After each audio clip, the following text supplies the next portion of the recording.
So, good morning, everyone. In the last class, we have discussed briefly about the respiratory system introduction. We introduced the respiratory system. In this class, first we will start from the lower respiratory tract, that is from trachea downwards. Okay, so this lower respiratory tract actually is divided into airway tree and the lung tissue proper. So, what is this airway tree? The main trachea. So we have only one trachea, that is towards your ventral side of your neck, anteriorly in your neck. This trachea divides into multiple hollow tubes. Trachea is also a hollow tube and it divides into multiple hollow tubes. And finally, eventually, all these hollow tubes will end up in a globular sacs, mainly alveolar sacs. These are the proper gas exchanging parts of your lung tissue. They mainly constitute your lung tissue, lung parenchyma. Okay, how many times this trachea divides? Total 23 times this trachea will divide. The first division being the trachea will divide into right and left primary bronchus. They mainly divide into right and left primary bronchus. And then they divide into other generations of the bronchus. You can see trachea being zero generation.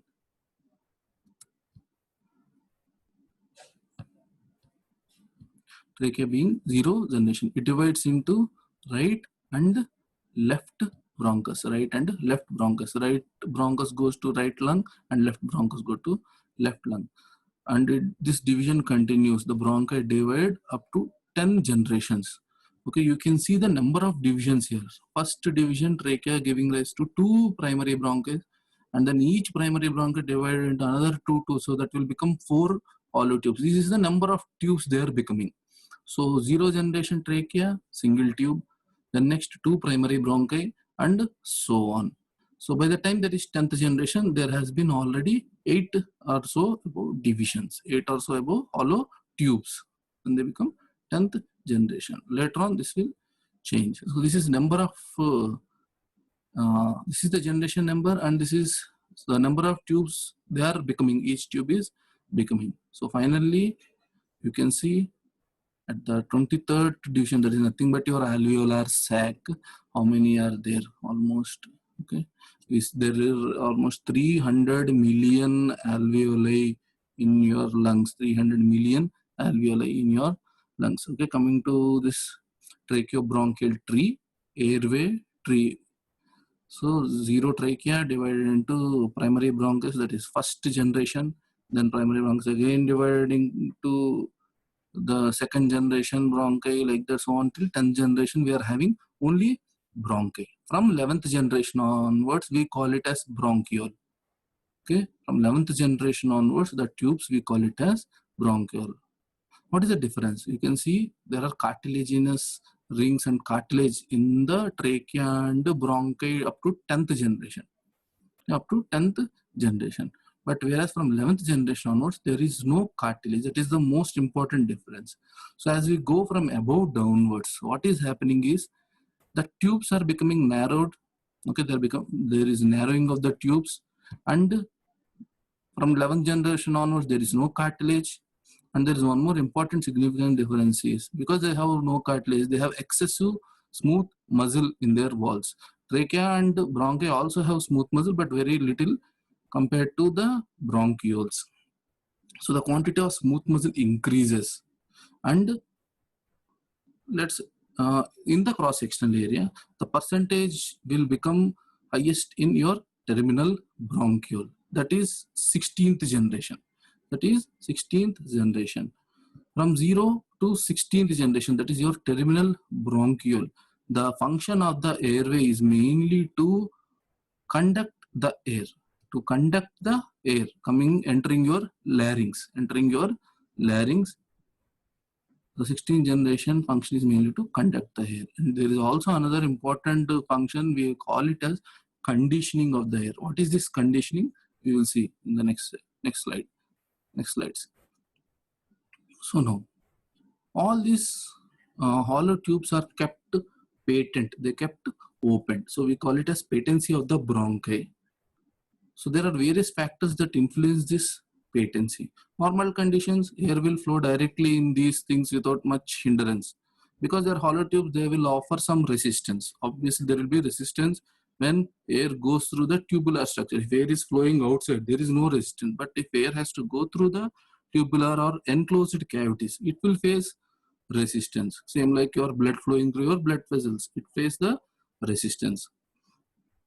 But when compared to normal diameter, if the diameter decreases, if the tubes narrow, what happens to resistance? Resistance increases. Resistance increases. But normally the larger airways like trachea and bronchi, they have sturdy cartilaginous rings. You studied in your intermediate that C-shaped cartilages which keep them patent. They will never collapse. In any condition, they will not collapse. So up to 10th generation, they have cartilage and they cannot collapse even with compressive forces externally. Externally compressive forces. So they will not let them collapse. So they are strong. But 11th generation onwards, there is no cartilage. They have only smooth muscle. Even if the smooth muscle constricts, they can collapse. This is not a problem during inspiration. The problem comes during expiration. Expiration when lungs are reducing in size. See, all these bronchioles, they're embedded. Starting from your right bronchus after entering the lung, everything is embedded in the lung tissue proper. You can see in this slide. In the spongy lung tissue. Trachea divides into bronchi, bronchi into lobar bronchi, and they are surrounded by the lung tissue. And there, the lung is increasing in size and decreasing in size. When the lung is increasing in size, it is inflating. They will open the bronchioles with their stretch. But when they're decreasing in size, there is a chance of collapse for this bronchi that we will discuss later on. And also your respiratory system is provided mainly by supplied by your autonomic nervous system. It is under autonomic nervous system control. So many inflammatory mediators like your cytokines, adenosine, histamines, they mainly affect the bronchi, bronchioles, their patency. Okay, there are the smooth muscles, all these epithelial structures have various receptors where this inflammatory mediator, especially histamine, will cause the bronchoconstriction, stimulation of the smooth muscle and constriction of these bronchioles. We already studied in autonomic nervous system that sympathetic nervous system stimulation cause bronchodilation with the beta-2 receptors. And parasympathetic stimulation, vagal stimulation leads to bronchoconstriction. So this we already know. Okay, we will discuss in coming slides also. Even sudden entry of cool air, cold air will cause bronchoconstriction. That's why when you enter into cold air suddenly, you will have difficulty in breathing. Why? They try to constrict and airflow will be little restricted. So that's why you will feel little hypoventilated, little congested in your chest. This also happens during exercise. In exercise, you will breathe heavily. You will breathe heavily.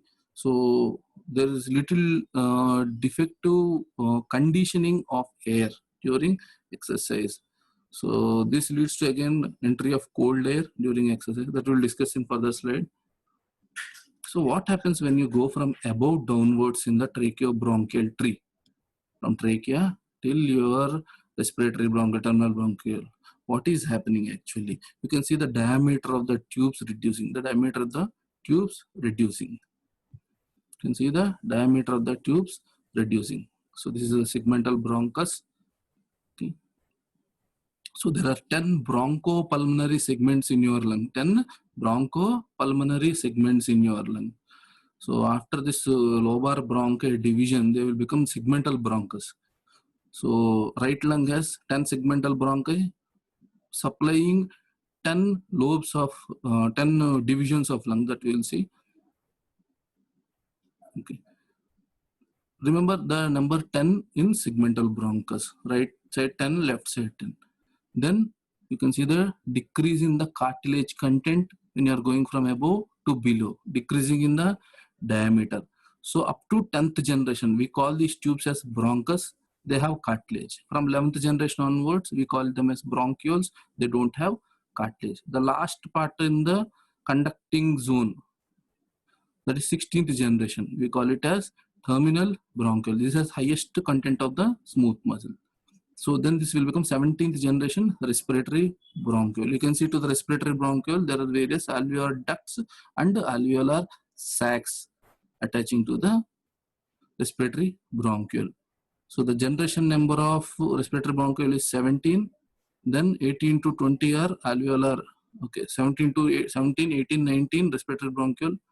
20, 21, 22 alveolar ducts, small ducts arising from your respiratory bronchiole, and they becoming 23rd at the end, last part of your tracheobronchial tree is becoming your alveolar sac, globular structures, alveolar sac, lined by multiple pulmonary capillaries, lined by multiple pulmonary capillaries.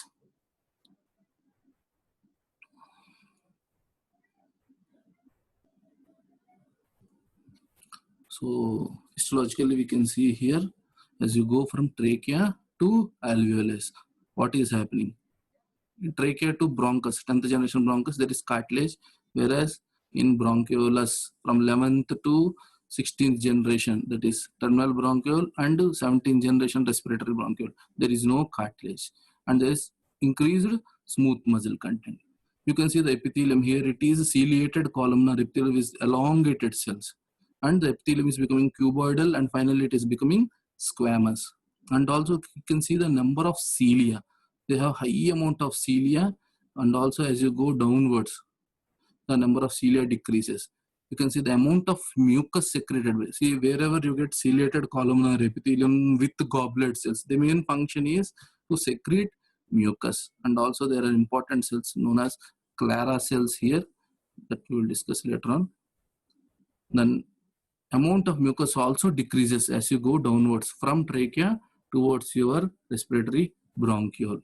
And you can see there are submucous, mucus secreting gland, submucosal mucus secreting gland. That's also decreases. So I told you about segmental bronchi. The segmental bronchi, primary bronchi, right primary, left primary, they will become lobar, then lobar is becoming segmental. So there are 10 segmental bronchi on right side and 10 segmental bronchi on left side, which are supplying 10.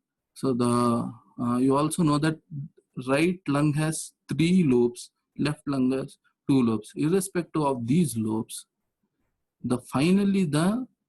because of this 10 segmental bronchi, the lung is marked into 10 bronchopulmonary segment. Why they are having bronchopulmonary segment?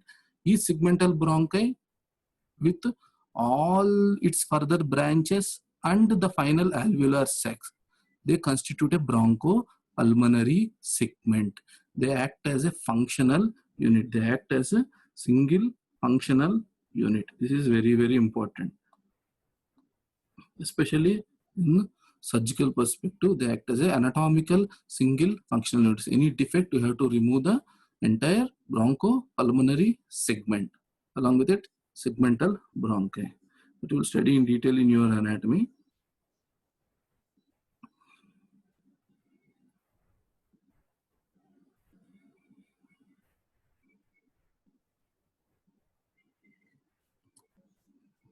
So you can see there are 10 segmental bronchi in your right lung, 10 segmental bronchi in your left lung, supplying each bronchopulmonary segment.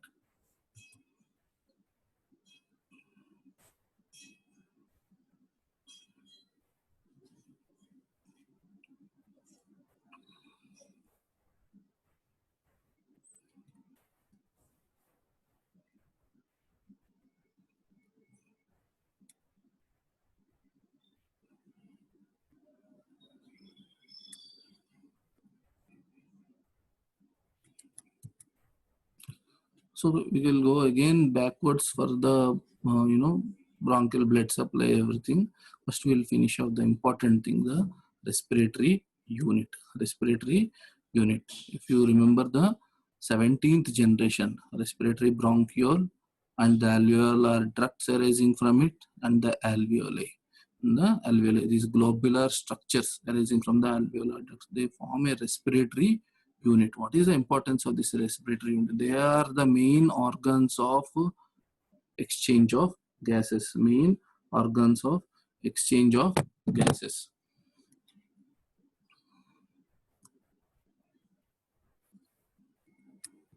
Okay, you can see these alveoli are surrounded by pulmonary capillaries. From where these pulmonary capillaries arise? You remember, right ventricle gives rise to your right pulmonary artery. This right pulmonary artery supplies your both lung tissue. After entering the lung tissue, along with your tracheobronchial tree, they will divide further, and finally the pulmonary capillaries will line the alveolar sacs.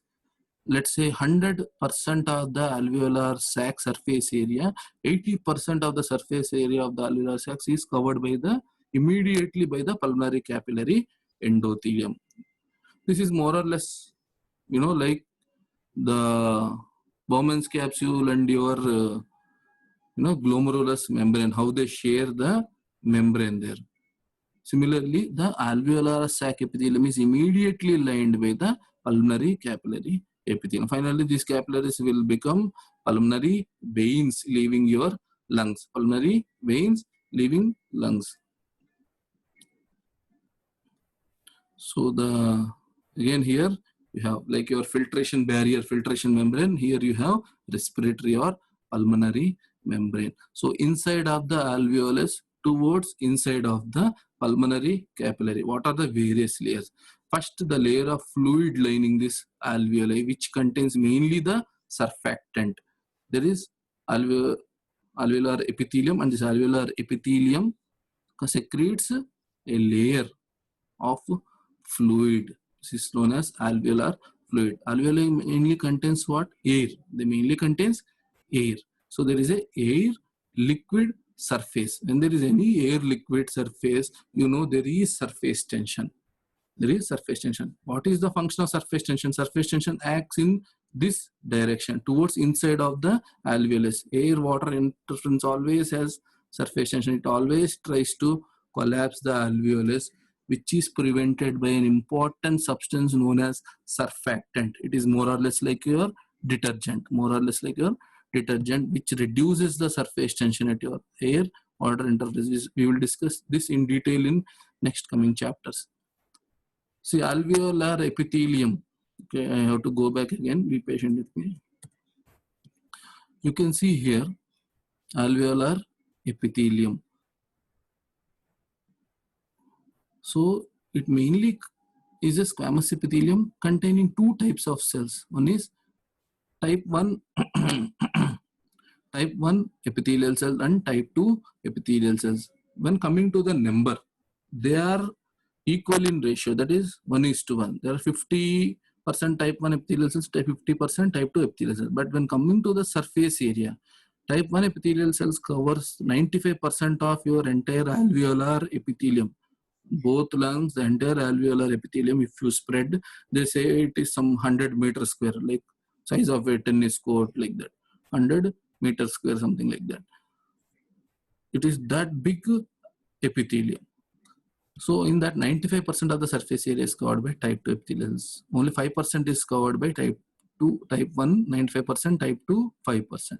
What is the function of this type 2 epithelial cell? Is mainly surfactant, synthesis of the surfactant. What about type 1 epithelial cells? They form your alveolar epithelial barrier, respiratory membrane, alveolar and endothelial barrier. So there is alveoli, air in the alveolus, alveolar fluid containing surfactant, alveolar epithelium, basement membrane of this alveolar epithelium, interstitial lung tissue, then basement membrane of the pulmonary capillary, then your pulmonary capillary endothelium. So inside capillary there is blood. So oxygen in the air entering alveolus has to cross this respiratory membrane, go to blood, again it enters RBC, that we'll discuss later, and carbon dioxide from the blood has to cross this respiratory membrane and enter the alveolus. So this is your respiratory membrane, most important functional unit of your gaseous exchange, functional unit of your gaseous exchange. So this we can see respiratory centers are in pons and medulla. They are in pons and medulla. This we will study in detail in your regulation of respiration. So lungs have both sympathetic and parasympathetic supply. Sympathetic and parasympathetic supply. Parasympathetic supply is mainly by your vagus nerve. Mainly by your vagus nerve. And there is also non-adrenergic and non-cholinergic nerve supply. There is non-adrenergic and non-cholinergic nerve supply to your lungs. Basically, this the supply, sympathetic and parasympathetic supply, is mainly to your tracheobronchial tree instead of your lung tissue. Lung tissue has no use of this supply, actual lung parenchyma. But the main supply is for your tracheobronchial tree. And also there is non-adrenergic and non-cholinergic supply. What is the importance of the sympathetic supply? The sympathetic stimulation of your tracheobronchial tree causes bronchodilation, whereas parasympathetic stimulation via vagus nerve, causes bronchoconstriction. There is also motor supply to your respiratory muscles. There is non-adrenergic, non-cholinergic there is also non-adrenergic and non-cholinergic supply to your lungs. Mainly your tracheobronchial tree. It is mediated by VIP, vasoactive intestinal peptide.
So you can see these hollow tubes, patent hollow tube.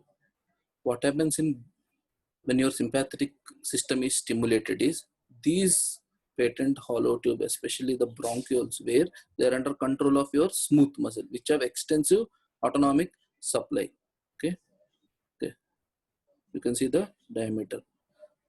So because they are smooth muscle, when the sympathetic system is stimulated via beta 2 adrenergic receptors, their diameter will increase. This is called bronchodilation. Via parasympathetic supply like vagus, there will be bronchoconstriction.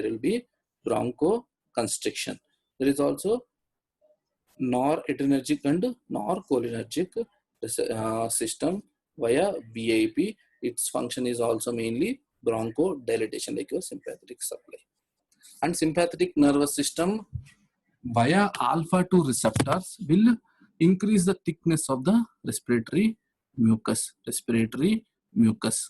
That later on we will study.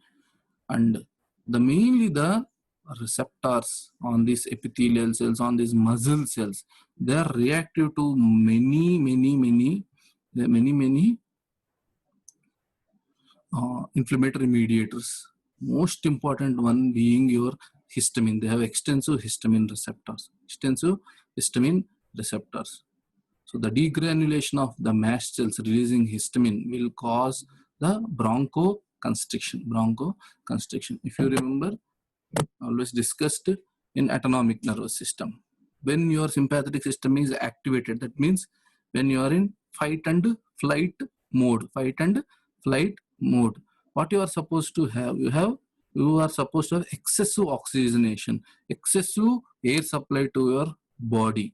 So that means your airway should be dilated. There should be dilated. Simply, if you remember this, you can remember sympathetic stimulation causes bronchodilation, because that is need. Similarly, like your pupillary dilatation, increase in your heart rate, increase in your force of contraction.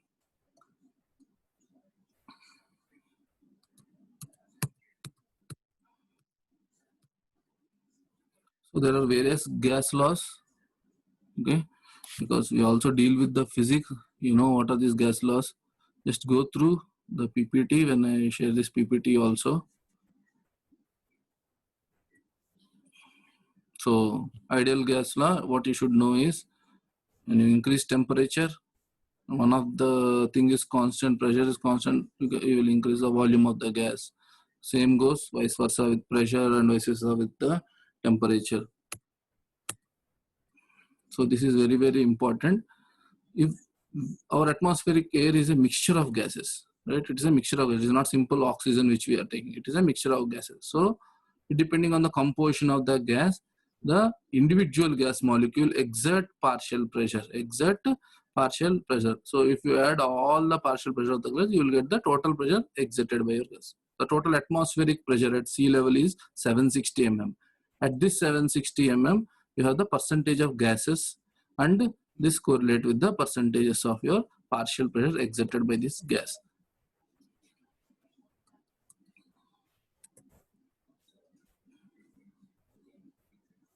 So irrespective of the composition of the gas, at the same condition of temperature and pressure, a single volume of gas, let's say different gases, oxygen, nitrogen, or else oxygen, carbon dioxide. So at constant temperature and pressure, same temperature and pressure, equal volume of gas has equal number of molecules. Unlike your dissociative solutions. So gases have different properties. And most importantly, at constant temperature, the amount of gas dissolved in liquid is pressure, partial pressure or pressure of the gas, and the absorption coefficient. So that means, leave about this absorption coefficient. So at a constant temperature, if you increase the pressure of the gas from 20 millimeters of mercury to 50 millimeters of mercury, so the gas dissolved in the liquid will increase.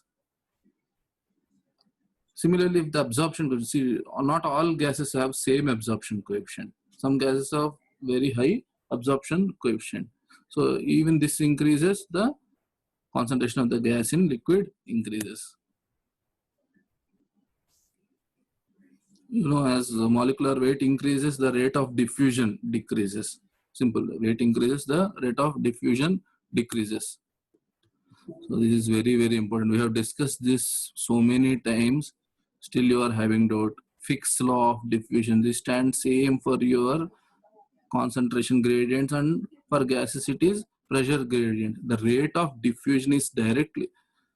See, Fick's law is applicable only when there is the two solutions or two gases are separated by a membrane barrier, and they're separated by a semi-permeable membrane barrier.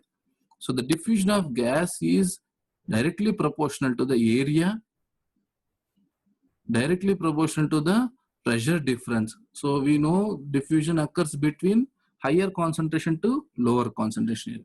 When coming to gas, it will be from higher partial pressure to lower partial pressure, inversely proportional to the thickness. If the thickness of the membrane increases, the rate of diffusion decreases. If the amount of surface area increases, the rate of diffusion increases. And also diffusion coefficient. It in turn again depends on the solubility divided by square root of molecular weight. That means the diffusion coefficient increases with the increase in solubility. If gas is more soluble, more diffusion coefficient and more diffusion of gas.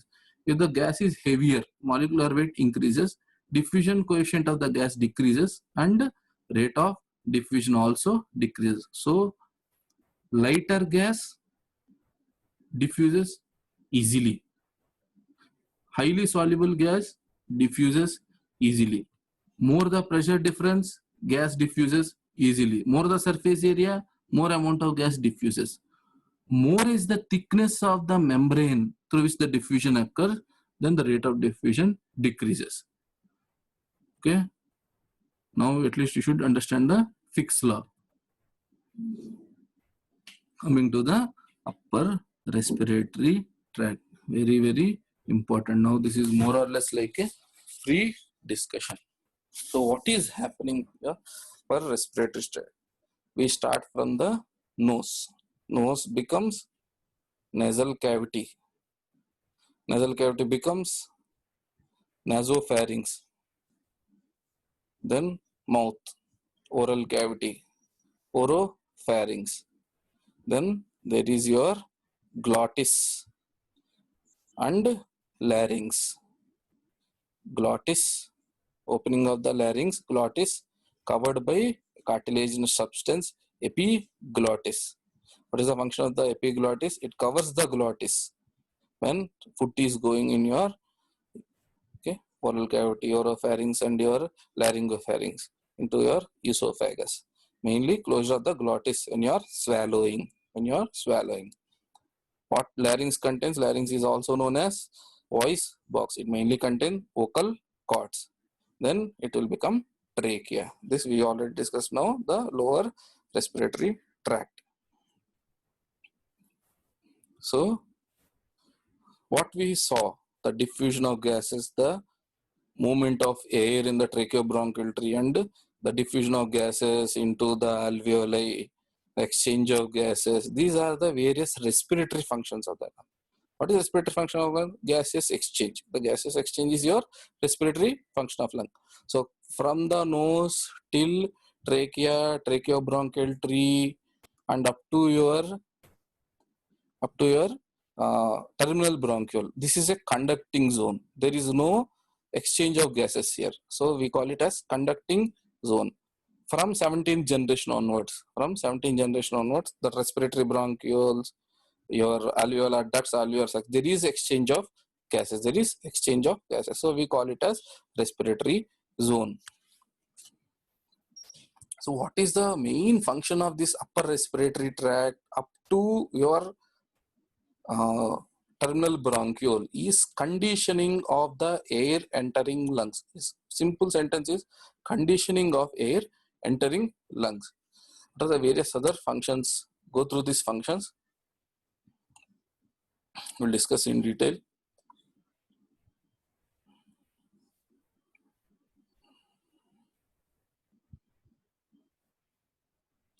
So filtration. Your air comes with many pathogens, dust particles. The first filtration barrier is your nose. Nose has hair that also stops multiple organisms for entering your body. Mainly the larger particles are trapped by your nose. So more than 10 micrometer size. More than, it's not 6 actually.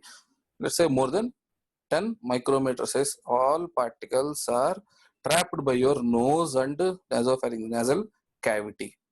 So there is one concept known as turbulent precipitation. Turbulent means air turbulence. Air will go when you are breathing, air will go through the nose. In this closed cavity, it will hit your nose, nasal passages walls. So there will be creation of turbulence of this air. So turbulence, when they are hitting the turbulence, air is hitting the nasal cavity walls, the larger solid particles will trap on the floor, roof, and etc. Only air can enter backwards.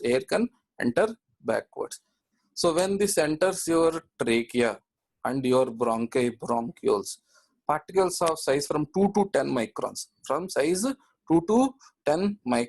are trapped in your tracheobronchial tree by gravitational precipitation. Further, small particles only will reach your alveolar fluid and all. We'll see. So you can see particle size up to 10 microns. They are removed by your turbulent precipitation, by your hair cells, by there are various other structures like your retinoids, tonsils, etc. So another, the mucociliary structures of your tracheobronchial tree, remove the 2 to 10 microns size by how they are removing it by mucokinesis and coughing. What is this? We will see. Then less than 2 microns finally enter your alveoli. And alveolar epithelial cells, we have type 1 cells, type 2 cells. Apart from that, we have pulmonary alveolar macrophages. Pulmonary alveolar macrophages. These are your defense cells. They are also known as dust cells. They are also known as dust cells. Don't confuse dust cells with Clara cells. CLARA. They are different. Dust cells are different and Clara cells are different. In the nose, you have surrounding your nose, you have paranasal sinuses. You know already about few paranasal, like we have bilaterally, we have maxillary sinus, right and left maxillary sinus, okay, frontal sinus, maxillary sinus, ethmoidal sinus, and sphenoid sinus. All these sinuses opens into your nasal cavity. They are lined by again ciliated columnar epithelium. They are having continuous mucus secretions, and this mucus drains into the nasal cavity. So you can see various sinuses. So the nasal mucosa is thrown into 3 folds known as superior, middle, and inferior turbinates. Superior, middle, and inferior turbinates. They increase the surface area. They increase the surface area. What is the importance? This increases the resistance to airflow. So when you are breathing in air, the pressure differences created in your lungs will suck the air into your body. They will suck the air into your body. So air will enter with too much velocity, but your lungs does not require that much velocity of incoming air. So the first defense mechanism is small nostrils that reduces speed. Again, the increased surface area of the nasal passage, which will obstruct the airflow, which will reduce the speed of the incoming air. That is most important function of your nasal turbinates. Apart from that, you have multiple openings of the sinuses below these turbinates. You can see frontal sinus opening near mostly the frontal and maxillary sinus. They open below the near the middle turbinate. You can see the sphenoid sinus entering into the nasal cavity. These are the ostia. Ostia is nothing but the opening of the sinus cavities. See, this is maxillary ostium, maxillary sinus opening into the nasal cavity. Ethmoidal sinus is opening into the nasal cavity. Frontal sinus opening, which is present in your frontal bone, base of the frontal bone, is also opening into the nasal cavity. Nasolacrimal duct. Nasolacrimal duct, which is connected to your eyes, lacrimal sac and lacrimal duct of your eyes. So when you get tears, the tears also enter your nose. So the secretions coming from your nose is not nasal mucus. When you are crying, that is the nasolacrimal ducts of your eye. Lacrimal ducts of your eye will drain into the nose. And this one, most important, in the nasopharynx, opening of the Eustachian tube.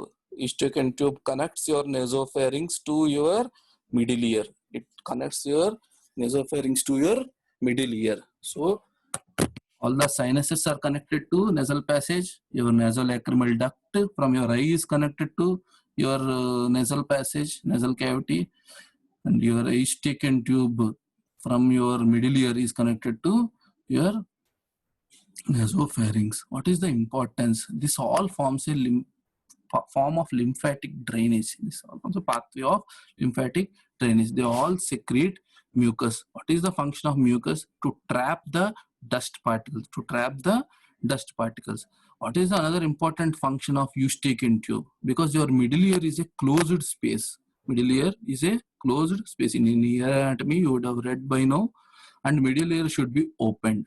So the pressure is maintained by the Eustachian tube between middle ear and nasal passage. So pressure is maintained. At the same time, it also drains the mucus secreted or any secretions in the middle ear into the nasopharynx, mainly balancing pressure and also the drainage. This forms a defense mechanism for the infections. Okay, defense mechanism for infections. That continuous drainage, airflow between the nasal passage and your middle ear, reducing the chance of infection. Continuous lymphatic drainage, reducing the chance of infection, even between your sinuses, But at the same time, it is also giving chance for infections to spread from nose to ear and also from ear to nose. So it goes both ways. This prevents the infection and it also allows the infection. So that's why when there is common cold, you have reduced hearing. You have reduced hearing because of the congestion of the nasopharynx and blockage of the Eustachian orifice. So you will feel like there is increase in pressure in your ear. You feel like some pressure is there, some heaviness is there.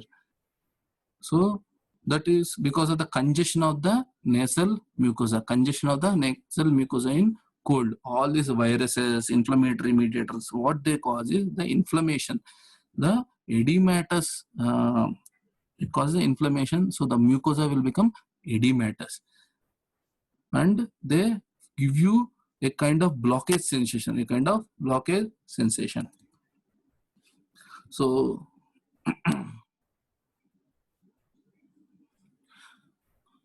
now another important non-respiratory function is vocalization and phonation. What is this phonation? Production of the sound achieved by your larynx.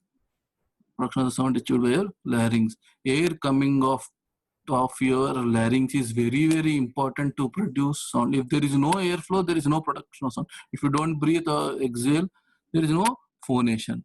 Articulation means how you are modifying the sound coming out of your larynx, voice box. See, larynx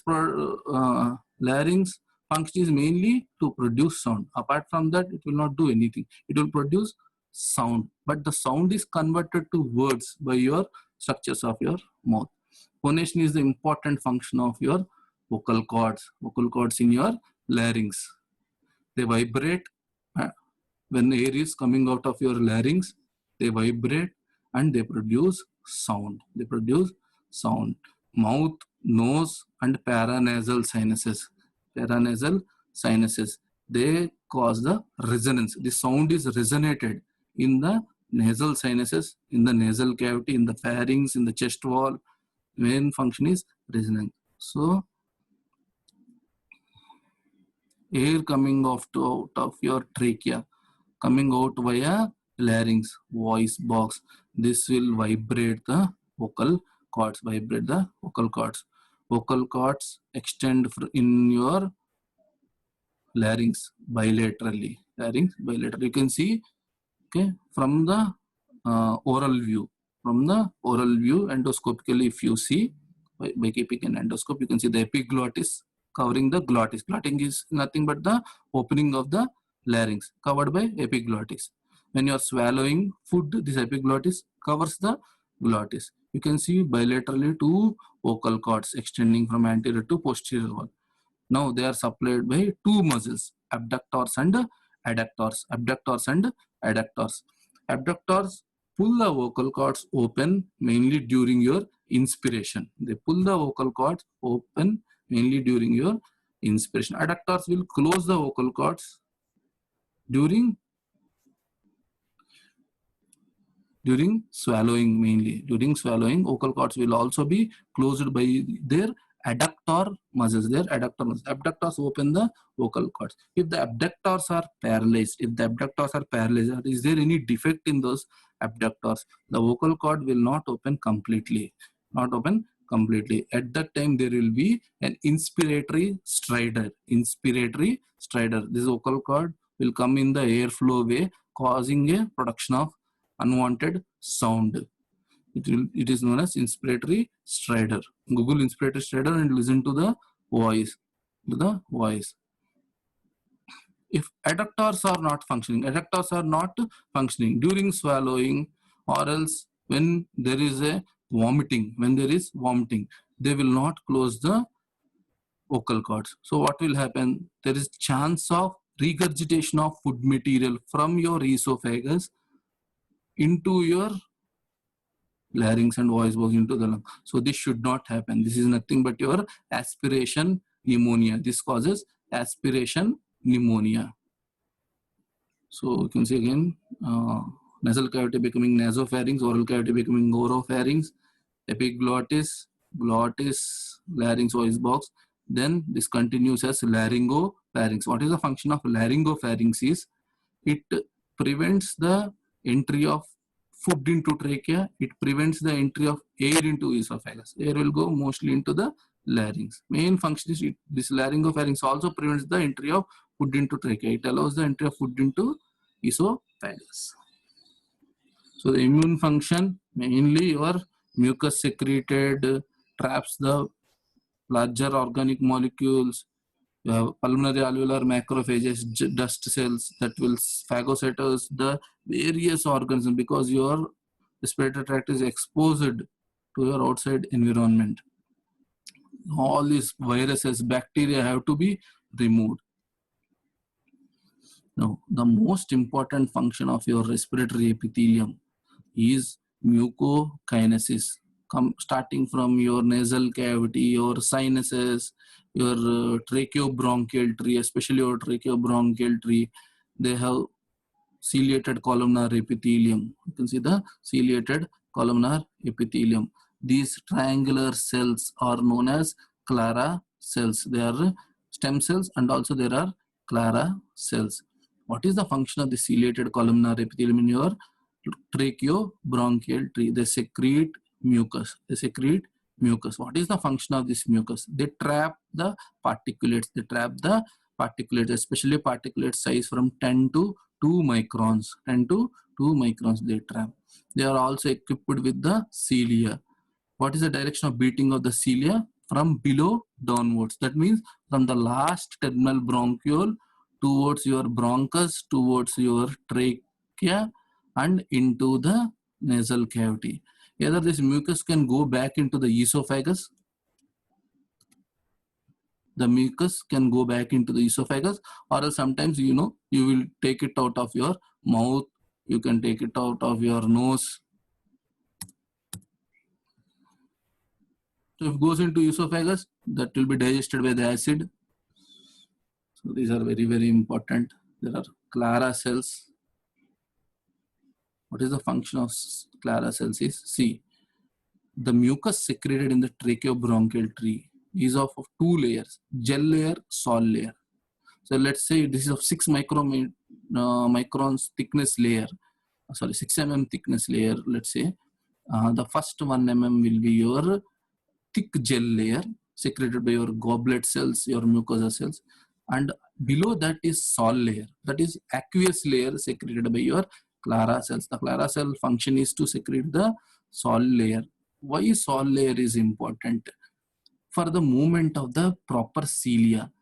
Cilia will beat forcefully by utilizing energy. Cilia is flagellum microtubular structure, 9+2 structure, which uses ATP, beats the gel layer. Gel layer mainly function is trap the microorganism. So the gel layer is continuously produced by your mucus secreting cells in your tracheobronchial tree. They trap the microorganism. Cilia will beat and push the gel layer from below to above. That means from your terminal bronchial onwards towards your trachea.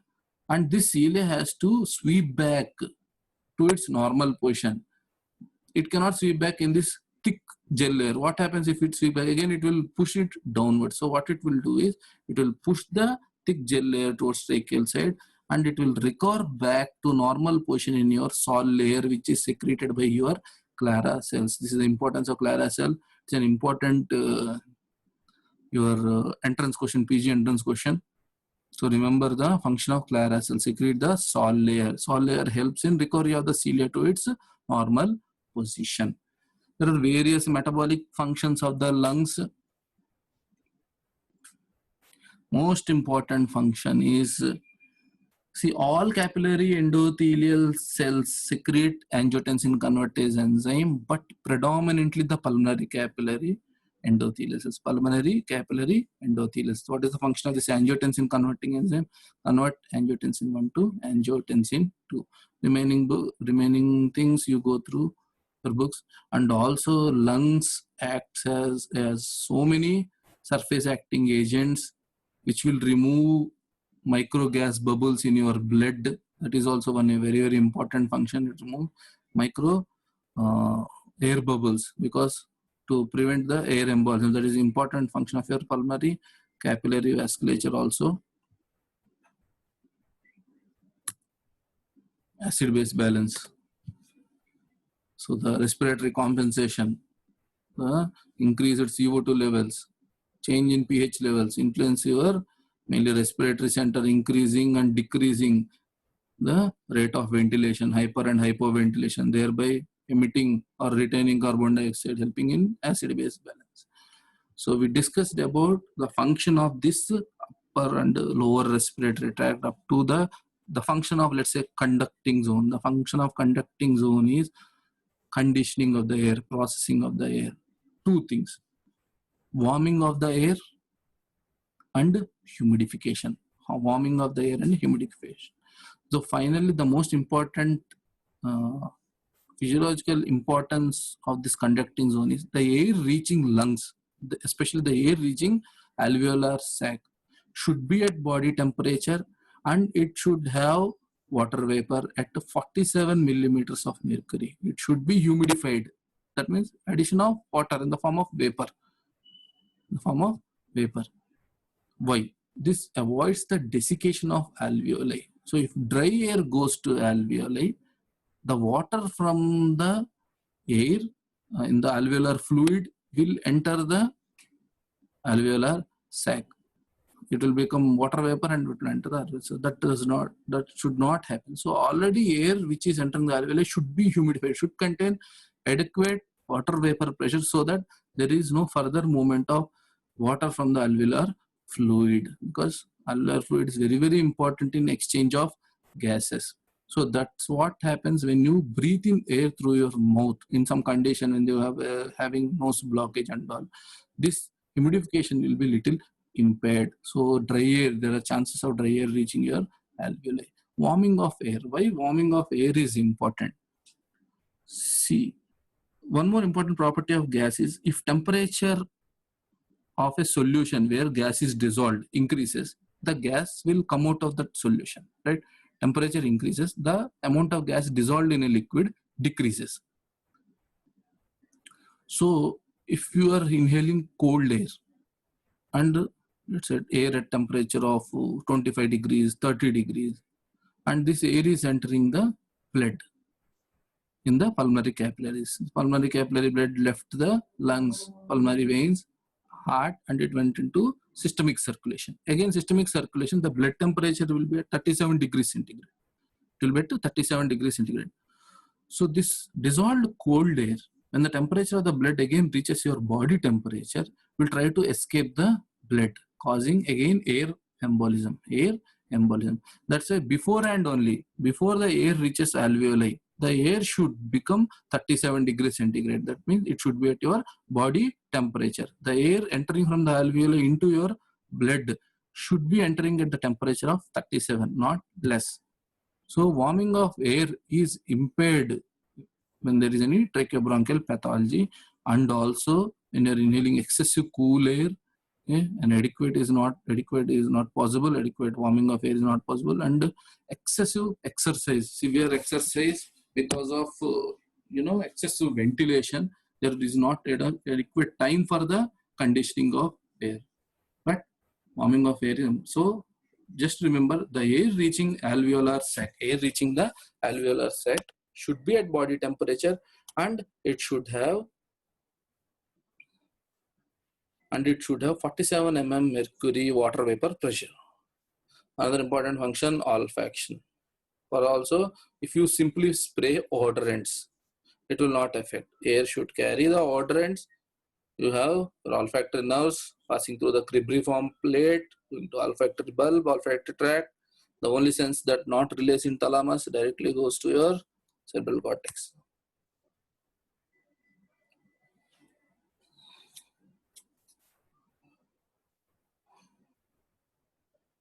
Okay, we'll discuss the other things also, physiology along with this pathological aspect. Go through this question, 4 questions. Infections of right lungs are common. Increased bronchial tone in asthma patient. URTI, upper respiratory tract infection, the most common viral infection, bacterial infection, URTI, cystic fibrosis. So the answer, why infections of right lung are more common compared to the left lung. You can see that after division, right bronchus is mainly in parallel with the trachea compared to the left bronchus. Let's say some foreign object enters the trachea because of gravitational force. The most propensity for it to enter is your right bronchus compared to your left bronchus. That's why so right lung infections are more common compared to the left lung infections. So this is the normal airway representation of the, especially your terminal bronchioles. Let's say terminal bronchioles with excessive smooth muscle. So all the smooth muscle contains various receptors. This thalamic contains various receptors, can be triggered by various factors, especially histamine. What is bronchial asthma is excessive reaction of your smooth muscle to the various inflammatory mediators, various allergens coming from outside. The allergens coming from outside stimulates your mast cells. Tissue, let's say mast cells are like tissue basophils. They're like tissue basophils. This allergen stimulate the mast cells, degranulate them. Mast cell granules mainly contains histamine, degranulate them. What is present on the receptors of this airways? Histamine receptors. So histamine will act on the histamine receptors, causing contraction of the bronchial smooth muscle. Bronchial smooth muscle. So you can see the diameter of the airway in normal subject and in bronchial asthma subject. When there is no attack also, they are having severe constriction because of this hyperreactivity, increased reactivity. When there is a reaction, when they, let's say bronchial asthma people are exposed to severe cold or else severe dust particles, there will be further increase in the contraction of the smooth muscle, narrowing the patency of airways. I told you inspiration is an active process. When your lungs are taking in air, this diameter will increase during inspiration. This diameter will decrease during expiration because externally lungs are compressing the structures. Already impaired bronchial asthma airways tend to collapse mainly during expiration. If they collapse during expiration, what happens? The air gets trapped in the alveoli. There will be difficulty in pumping the air outside of the lungs. That is the most important pathology in bronchial asthma.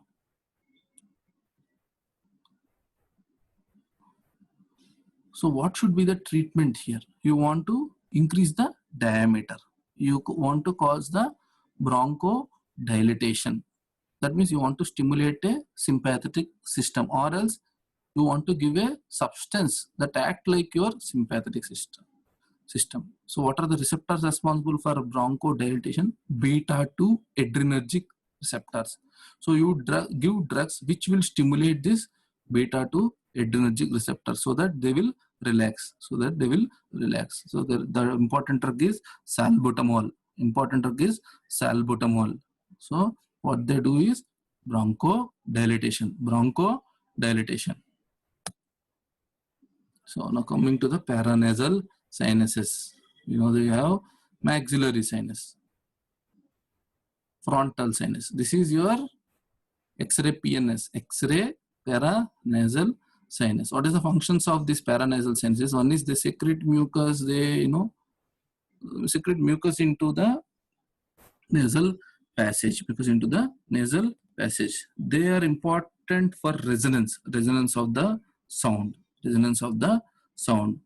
They reduce the weight of your skull because they are hollow air-filled cavities. They reduce the weight of your skull, and also they are protective to your skull. Especially they protect the injury of your brain, because if there is a blow, these sinuses will stop. What is the three function is your resonance, making the skull light, and protection from the injury.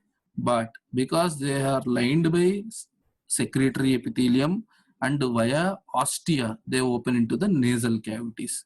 Especially maxillary ostium is little towards upside into the cavity, so it is curved upwards. So if there is a viral infection, if there is a congestion of the nasal mucosa, there is probability that if there is inflammation of the turbinates, they will close the maxillary ostium. They will close the maxillary ostium opening into the nasal passage. So the secretions will not be cleared.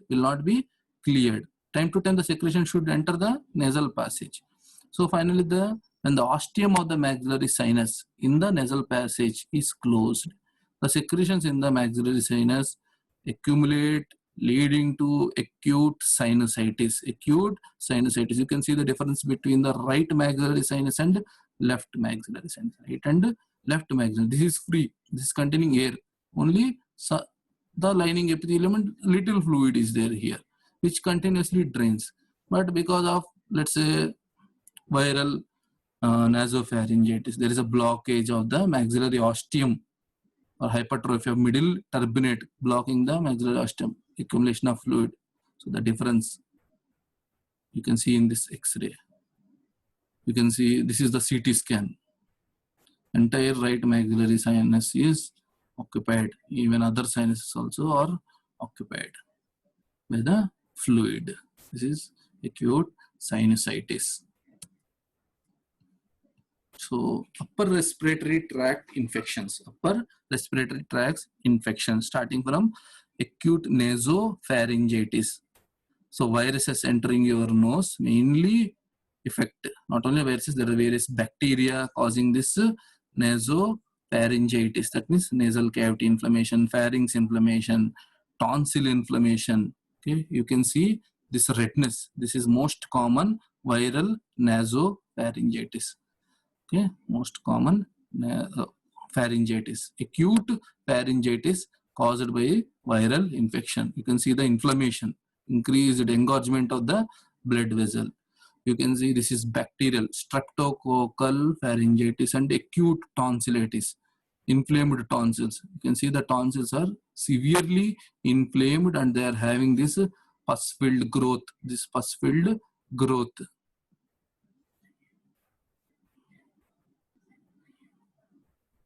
Again, you can see this inflamed pharynx.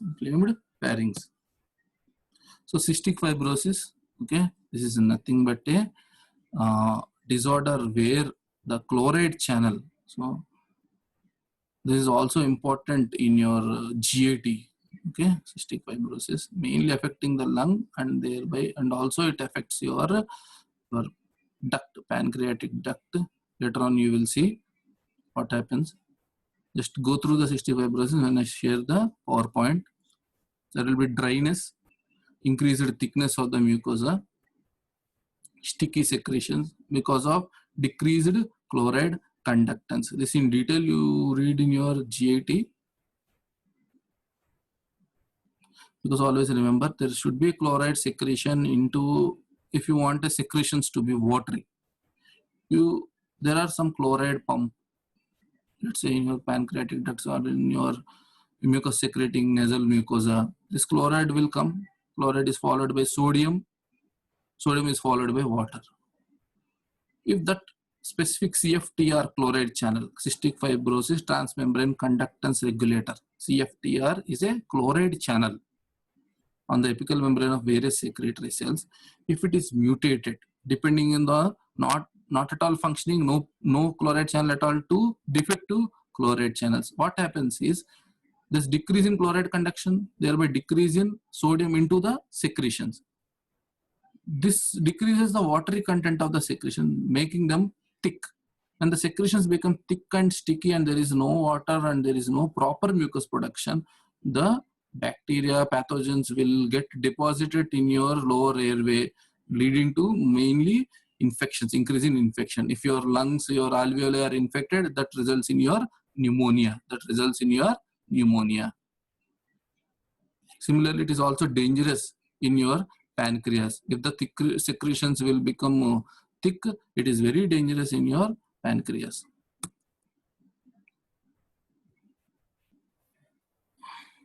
Now, what is a sneeze and what is cough? So both are reflexes. Basically, both are reflexes. Sneeze occurs when your nasal cavity, nasal mucosa is irritated. Upper airways, especially the uppermost airways, are irritated. Cough occurs when your little lower nasopharynx, and these are irritated. Not nasopharynx, okay? The lower part is irritated. And most importantly, the sneeze sensations, the irritation from the nasal mucosa, nasal passages is carried via trigeminal nerve. Yeah, trigeminal nerve. Whereas the irritation, the sensory fibers is carried from your, for cough, is carried by your glossopharyngeal and vagus nerve. Glossopharyngeal and vagus nerve.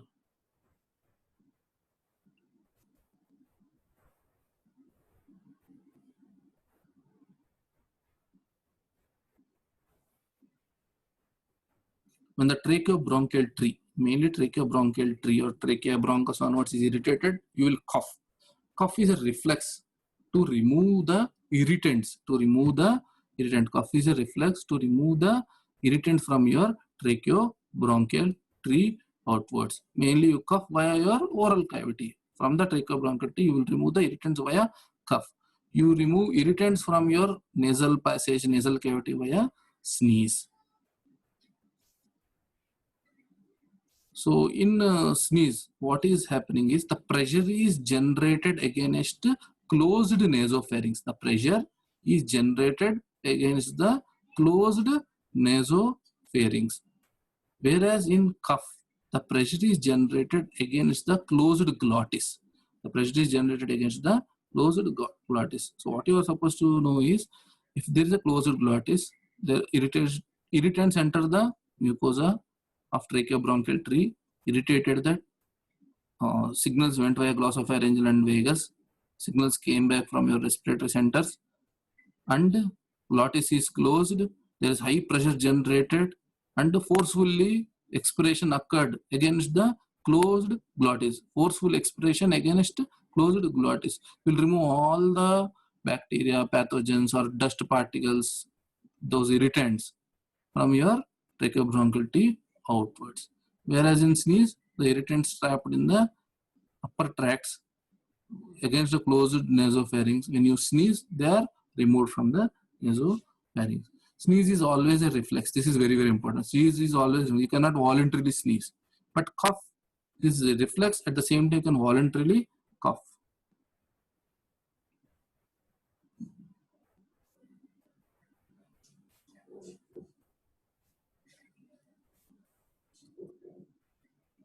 So what is a blocked airway?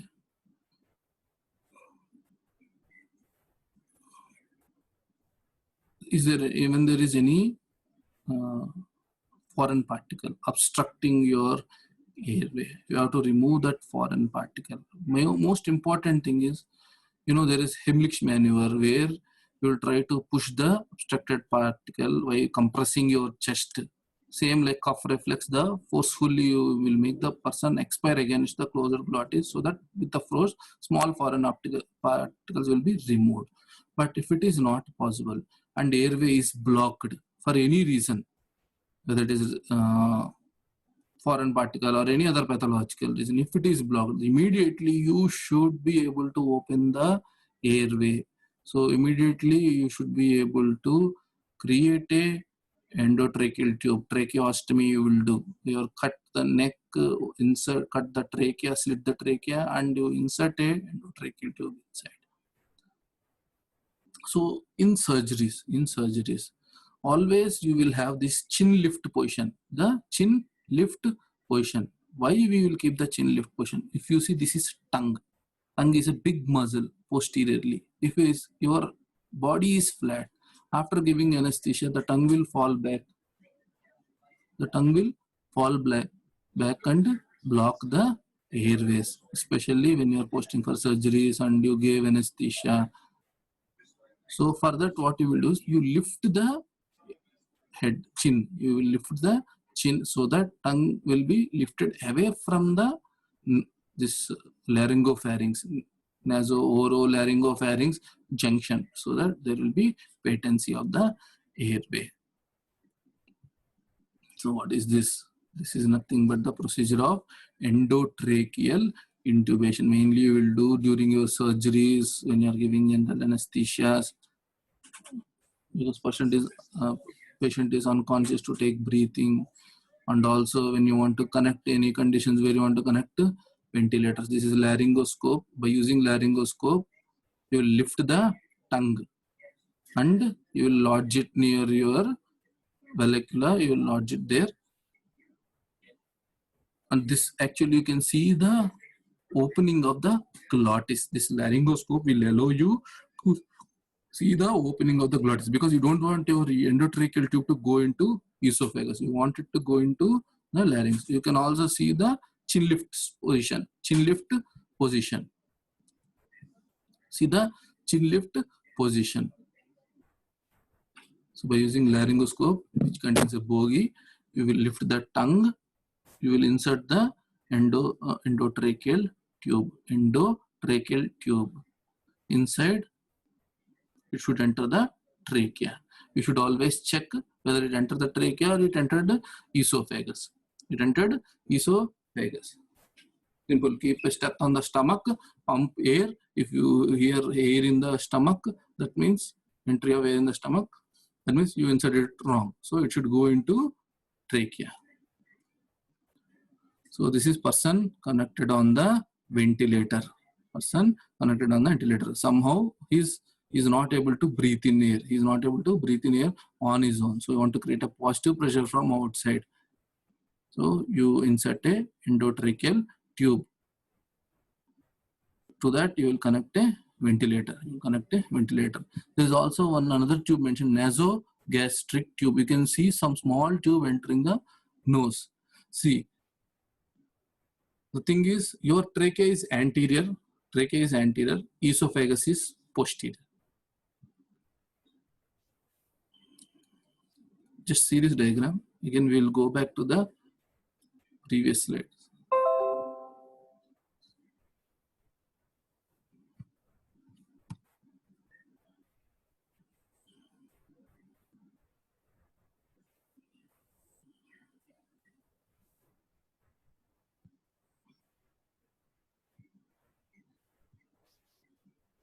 See, the trachea is anterior, esophagus is posterior.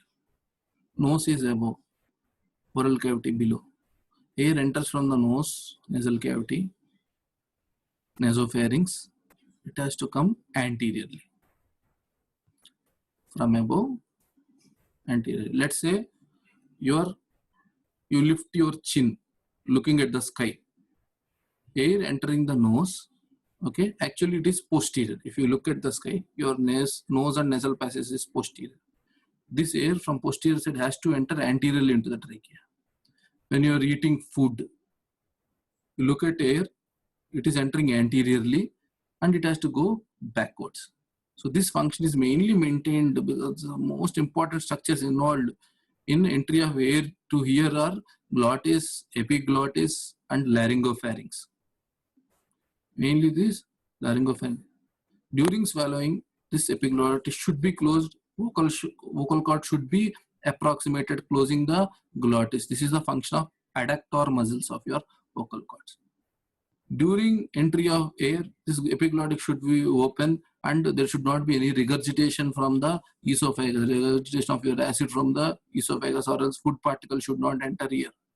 That's why when you are eating, if you talk continuously or you take deep breaths, what happens is you will get reflex cough.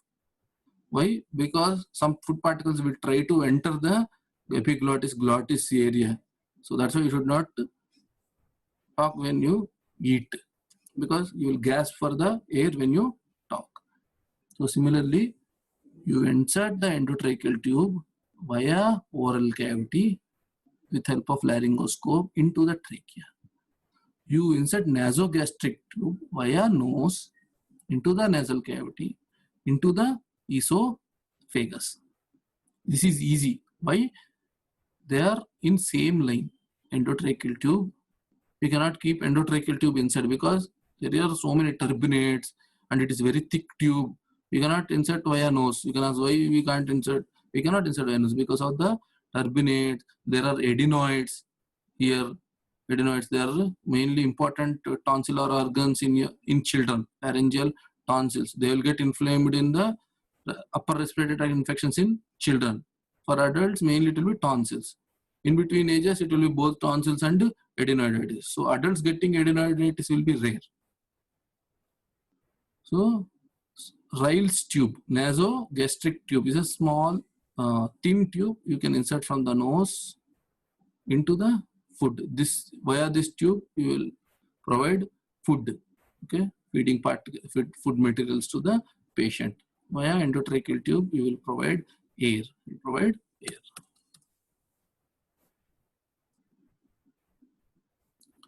So if we discuss, there are so many things to discuss. We'll keep on going, but so this is today's summary. Go through the slide.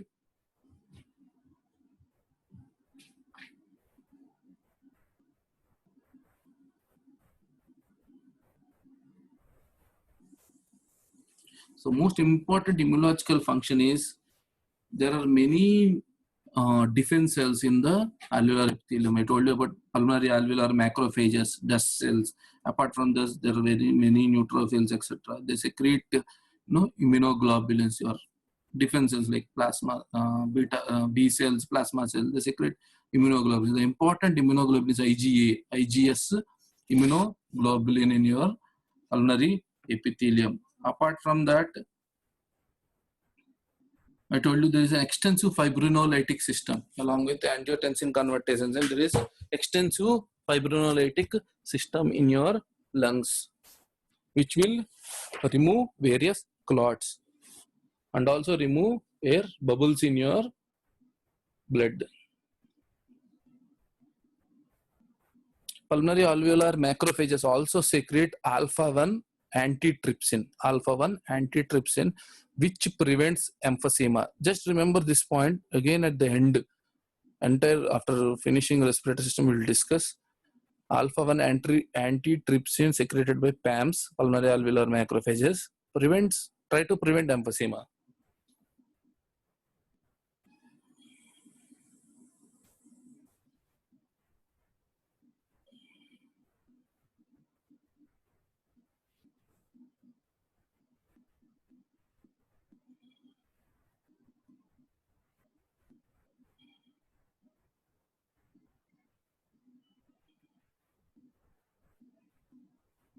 So if the adductors are paralyzed, reductors of the vocal cords are paralyzed, what you will have is aspiration pneumonia. That means aspiration is nothing but aspiration, entry of food particles either from esophagus side, okay, mainly from the esophagus. Already food entering for digestion into the esophagus stomach can come out, especially during surgical procedures. This is more common. Aspiration can occur. That's why we have this chin lift position, and also we'll take care of airway patency. And when the adductors are paralyzed, if a person is vomiting, person who has adductor paralysis is vomiting, there's definite chance that glottis cannot be closed completely. They have aspiration pneumonia. Again, the first 16 generations are conducting zone. What is their function? Conditioning of the air entering the respiratory tract.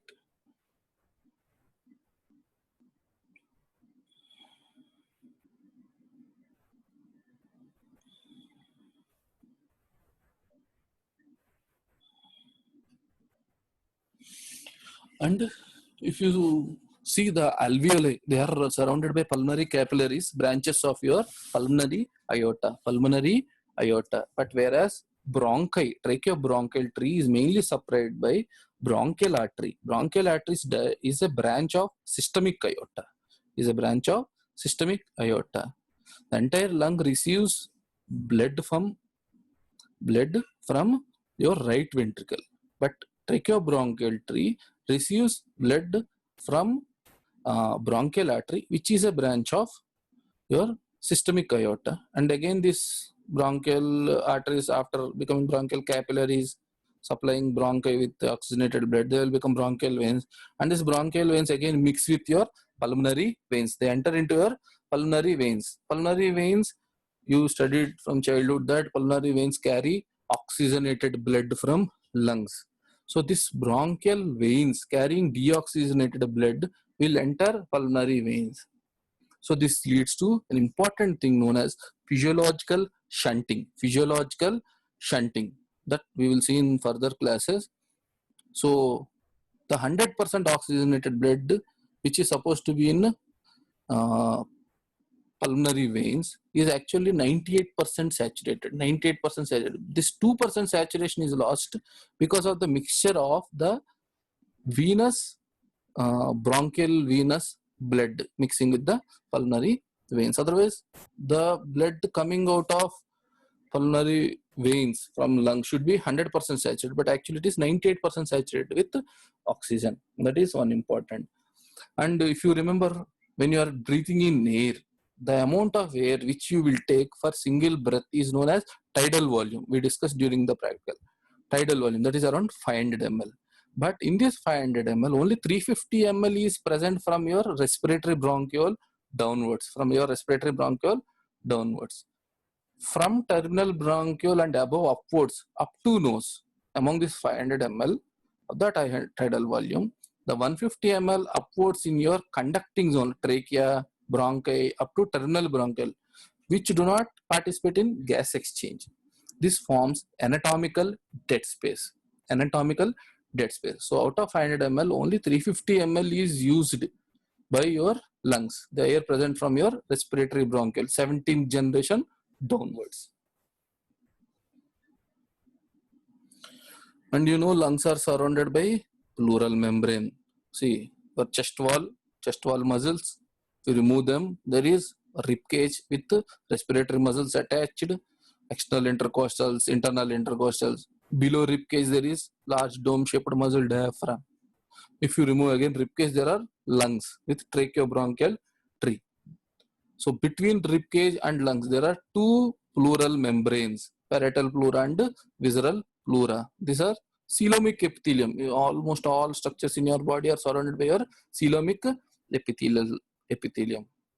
So there's parietal pleura towards your ribcage side and visceral pleura attached to the lung tissue proper. This pleura contains pleural fluid around 50 ml of pleural fluid. So this pleural fluid important function is it prevents the friction, it allows the lungs to expand, and the pressure changes in pleura is very, very important for your expansion of lungs. Intrapleural pressure is one of the important factors which you'll study in next class. Sometimes this pleura gets damaged. Okay, there will be increase in pleural fluid secretion, that is known as pleural effusion. Sometimes air will enter from outside into the pleura if there is any stab injury from outside, or else if the alveoli are punctured from inside, air will enter the pleura causing pneumothorax. Sometimes blood enters the pleura causing hemothorax. So that we will discuss later on in detail. And most importantly, in the childhood, both alveoli number and size increases. But once you enter adolescence, there onwards only alveoli increases in size, but they will not increase in number, same like your muscle cells. So in adults, if the alveoli are damaged, this will cause a lot of problem.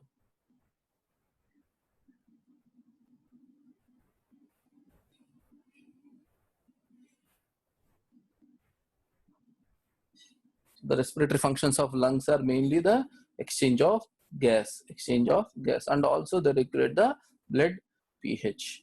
Lung also acts as reservoir of blood, same like your liver, spleen, which stores most of the blood which will be required during, when there's loss of blood from the splanchnic circulation. I mentioned so many times, splanchnic circulation, like that lung is also a reservoir of blood.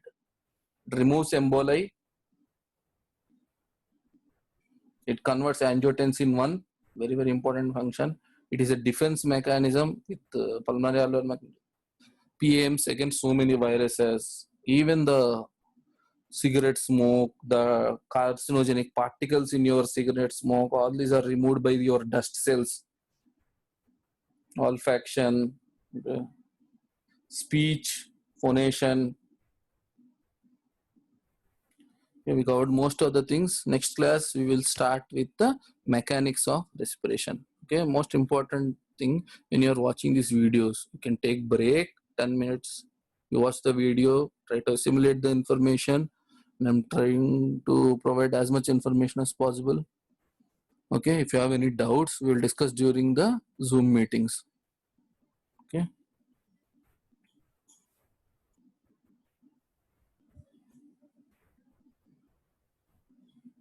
So we'll stop the class. We'll discuss mechanics of respiration. Please go through your textbooks, mechanics of respiration in the next class.